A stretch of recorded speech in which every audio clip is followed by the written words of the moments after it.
Hey guys, it's Abby. Welcome back to my channel. And today's video is going to be a little more serious. I'm going to be talking about my story with PTSD, why I have a service dog, how my service dog helps, and why a service dog was a great fit for me. So let's get on to the video. So if y'all have been following my channel for a while, y'all would know I have PTSD, major depressive disorder, and generalized anxiety disorder. Before you comment, my doctor in Texas did diagnose me with major depressive disorder and not PTSD, but generalized anxiety disorder. At first, he suggested an emotional support animal, and if you don't know what support animals are, they are ESAs and they are very beneficial to their handlers, but they are not psychiatric service dogs, and that's where a lot of people get confused. They are not psychiatric service dogs, they're just there to comfort the owner, but that is still a great reason to have an emotional support animal.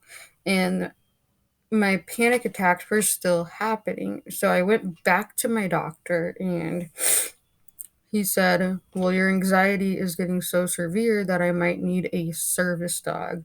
So I started to task train my service dog and she did amazing. It's like service dog training never ends. It's always constantly going and it's constantly going. Service dogs never stop working because they have reason to provide for their owner and help them with day to day life. Now, with my service dog, she went through 2 years of training and she still does training, but she is fully trained. Now, the best thing to do when you see a service dog team in public, it fake or not, to go the other way, because when I'm in public with my service dog, the first thing I do, if I see another handler or a fake service dog, I bolt the other way, because even if the dog is a well behaved dog focusing on its handler, I'm not going to put my dogs at risk just because I'm I wanted to just go up and be like, well, what does your dog do for you? Because that's personal. I get irritated when people try to pet my service dog and they're like, well, what's wrong with you? And I'm like, well, that's actually kind of personal. So you can't ask that. And I'm very open to answering questions about my service dog, what she does for me. Like, oh, hi, I, I like the dog. And I'm like, well, sorry, she's working. And they'll be like, okay. Um, I had an incident recently where I was at Safeway, which is a grocery store in Oregon. They're all over the place. They're in almost every city in the state of Oregon. And um, basically, I was at the ATM, and right next to the ATM, there's a red box thing. If y'all do not know what red box is, I guess I'll try to put up a picture here.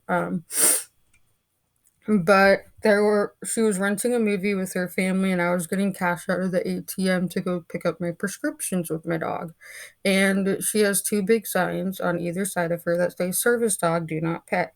And my this lady reached out and tried to pet my service dog without asking. Luckily, she is small enough to where I can stop those people. So I looked up at her and said, please don't pet her. She is my medical alert service dog. And the lady said, I'm so sorry, I didn't know that. And then I'm starting to shake really bad because my PTSD is that severe. And the lady really triggered an episode for whatever reason. And actually almost did faint. So, that really could have hurt me if I didn't get to my mom in time. If my dog couldn't do light pressure therapy in time, it would have been a whole lot worse. But luckily, it wasn't, and I was able to get in the car in the front seat with my service dog. She is a Chihuahua, and under the American with Disabilities Act, any dog can be a service dog. She is my medical alert psychiatric service dog. She is a multi-purpose service dog. And I was starting to shake really bad, but the lady wasn't even like, "Oh, are you okay?" or anything. Do you need help? Because my dog isn't trained to go get help. Because usually before a panic attack or PTSD episode, I'm just gonna call it panic attack in this, is usually she alerts 5 to 10 minutes in advance so I can get to a safe place. She can do light pressure therapy and remind me to take my anxiety medication, which is Wellbutrin. And I'm just like, as I'm starting to go down, this lady just looks at my dog and says, "You're taking such good care of your mommy," and starts making kissy noises instead of being like, "Oh, do you need help?" Which would be normal, more normal person. And all I'm thinking is, why would you try to pet a dog? One, with COVID-19 going on. Two, a dog you don't know. And three, it's not your place to sit there and try to pet her without permission altogether. Like, yes, my dog's not going to bite her, but my dog was trained to walk right behind me in stores when those things happen. And I don't know what it was with that lady. She triggered something. She triggered a panic attack or something. And I know I've talked about this experience on my channel before, but I really want to go more in depth with it, how it affects the disabled owner if you distract a service dog like that. Small, tiny, big, whatever. You don't distract service dogs altogether. It is actually illegal. Uh, I'm pretty sure the ADA made it to where it is illegal to interfere with a service dog, and it's just not helpful. So, best thing to do if you ever see me and my dog in public, you can talk to me, but do not pet the dog. When my dog's vest is on, she is working for me, and she is not there for anybody else but to focus on me. Um, so far, I've never had public access issues in the state of Oregon, but I definitely have in the state of Texas. When my doctor recommended a service dog in Texas, I was task training her and wanted her to get used to more of an environment and stuff like that.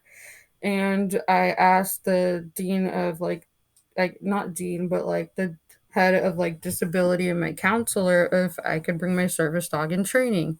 And even though they're covered under the American with Disabilities Act, I don't think they were where was in Texas. I think they were um considered pets, even if it's a service dog in training, because they are still training. So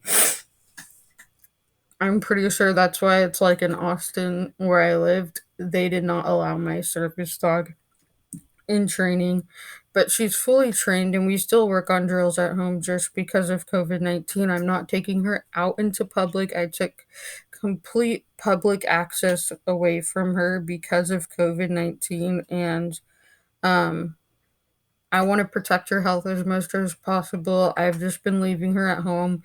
Yeah, it's been difficult with my anxiety, but